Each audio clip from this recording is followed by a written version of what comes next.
với các là cái thầy nít cho nó làm cho tí để mà không thành là mới thế cái khả năng cái này hơn ta ra một người thực sự một phạm làm tiếp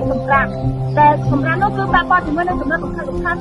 bay cứ chỉ nuôi và không sầm rang hoặc là sầm rang nó được chơi ra cho sầm rang ba là giờ các bạn nhớ làm khi sầm rang nhớ sao cho nó thôi ở đó chỉ được trong mấy sầm rang phòng này để áo tham tầm rámคือจะตำนอนเลยคือจะโจ้ดูดีกันได้เต็มเนี่ยพอมันแท้ตำรามไปจัดบอลคือโยตำรามtừ cây này từ câyโยtừ điều bóp ra bạc tiêu cơคือtổng chơi tầm rám thì một tổng kết tầm no tầm nở tháng đi sắc tầm no đi bếp tầm no bạn hàng một ngày một giấy nhân viên mà cho tầm rám và hay nhiều mùi kilo trong mũi nè trong đây nó đi trong thông như là chia đi trong ba đi nhiều gió nông và đường nhé ai không coi ai cho tầm rám nông và nhé đi từ tây tầm rám một ngày dương tục trạng tầm rám và mua tầm rám là tăng trâu vì ai đặt có dần con cô từ đó tổng tiết ta thiệt nạn được tại tháng đặt con sang một con cứ một phương tự cho đâyជាទូទៅប្រភពសម្រាមមានច្រើនដូចជាសំណល់ពីលំនៅឋានភោជនីយដ្ឋានទីផ្សារលក់ដូរសាលារៀននិងមន្ទីរពេទ្យសំណល់ទាំងនោះរួមមានដូចជាជាតិថង់ប្លាស្ទិកជ័រដែកក្រដាសអាហារនិងប្រភេទសំណល់ផ្សេងៗទៀតសំណល់ដែលចេញពីឧស្សាហកម្មកសិកម្មកសិដ្ឋានសំណល់ទាំងនោះរួមមានដូចជាសម្បកកង់ឡានចាស់ៗ10ឆ្នាំសាឡាតាល្អិតនិងសំណល់ប្រភេទផ្សេងៗទៀតជាច្រើនសំណល់ដែលចេញពីមន្ទីរពេទ្យជាប្រភេទសំណល់ដែលមានគ្រោះថ្នាក់បំផុតរួមមានសេរ៉ាចាក់ថ្នាំ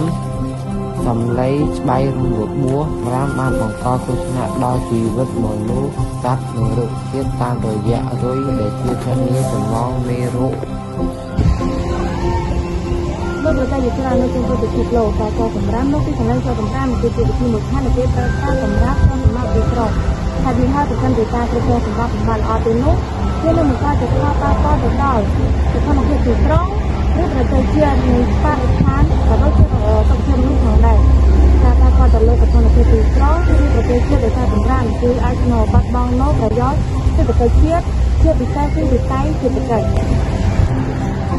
ដោយទៅវិញកំណត់សម្រាប់គឺជាលំនៅឋានដ៏ល្អសម្រាប់ប្រព័ន្ធនីរោនៃជំងឺឆ្លងផ្សេងៗដូចជាជំងឺពុនកង្សែងគ្រប់ប្រភេទរលាកសួតរលាករួតអន្តរោនិងសាច់ចើបើសិនបើប្រទេសណាមួយដែលសម្បូរទៅដោយកំណត់សម្រាប់គឺជំងឺទាំងនេះក៏កើតមាននៅក្នុងប្រទេសនោះដែរជាតែក្នុងករណីដែលគេប្រមាណយកចិត្តទុកដាក់ក្នុងការគ្រប់គ្រងសម្រាប់វិទ្យាកម្មកម្មជាក្នុងទៅដូចជាទន្លេបឹងស្ទឹងឬទីតាំងចាក់សម្រាប់ជំនន់ស្រាប់ដែលអាចបង្កជាផលប៉ះពាល់ទៅដល់បរិស្ថានដូចជាការបំពុលទឹកលើដីក្នុងដីខ្យល់និងសុខភាពសាធារណៈផងដែរ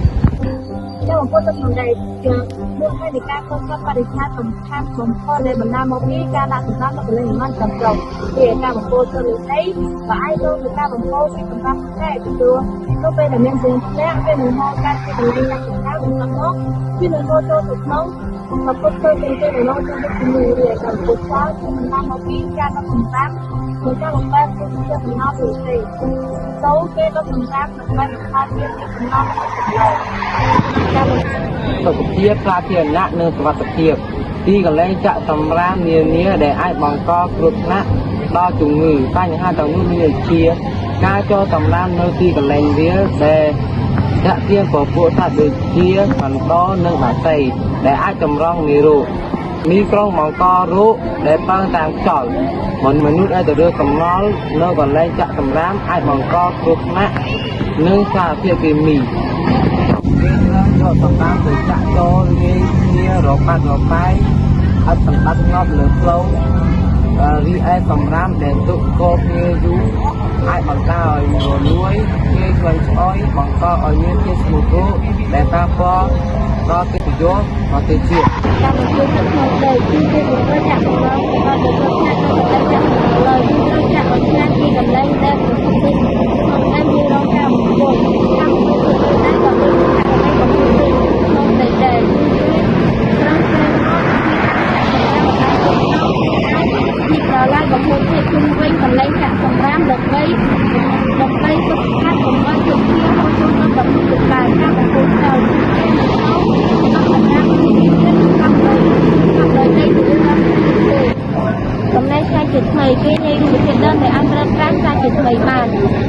ដែលយកទៅដុតគេត្រូវដុតនៅក្នុងឡដើម្បីយកធម្មពលសំណល់ដែលនៅសល់ពីការដុតត្រូវយកទៅចាក់នៅកន្លែងចាក់សម្រាប់ដើម្បីឆ្លើយប្រែថាពីទីក្រុងកាន់តែទៅឡើងកន្លងត្រង់អាញាធរដែនដីថាបានប្រព័ន្ធនិងរដ្ឋាភិបាលមួយចំនួនបានទទួលចូលចិត្តទុកដាក់ក្នុងការគ្រប់គ្រងសម្រាប់ដែលអនុវត្តនូវផែនការមួយចំនួនដូចជាប្រជាជនត្រូវប្រើប្រាស់កាកសំណល់ដែលអត់ពីសមត្ថភាពគ្រប់គ្រងសម្រាប់ការគ្រប់សម្រាប់អស់ក្នុងប្រជាជននិងឆ្លៀតច្បាប់ពីបរិស្ថាននិងកំណែបរិស្ថានបញ្ចូលទៅក្នុងកម្មវិធីសិក្សាតាមពីបឋមសិក្សានិងដល់ឧត្តមសិក្សាបច្ចុប្បន្នក្នុងសម្រាប់នៃការដកហូតទឹកភ្នំគឺសាធារណៈតាមពីតំបន់ដែលមានប្រជាជនសង្កត់ហើយថាការបន្តជួយទំនាក់ទំនងជាមួយអង្គការអន្តរជាតិនិងប្រទេសដើម្បីចំណាយជំនួសផ្នែកតាមដែលនៅផលឲ្យទៅជាធម៌ពលដើម្បីអភិវឌ្ឍប្រទេសជាតិ